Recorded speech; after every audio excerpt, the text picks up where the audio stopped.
ब्रह्ममुरारिसुरार्चितलिङ्गं निर्मलभासितशोभितलिङ्गं जन्मजदुःखविनाशकलिङ्गं तत्प्रणमामि सदा शिवलिङ्गम्।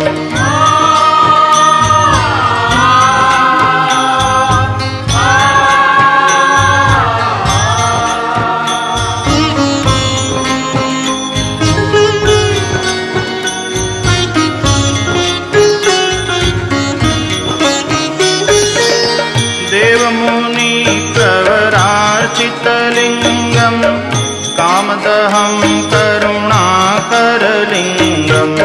रावणदर्पविनाशनलिङ्गं तत्प्रणमामि सदा शिवलिङ्गम्।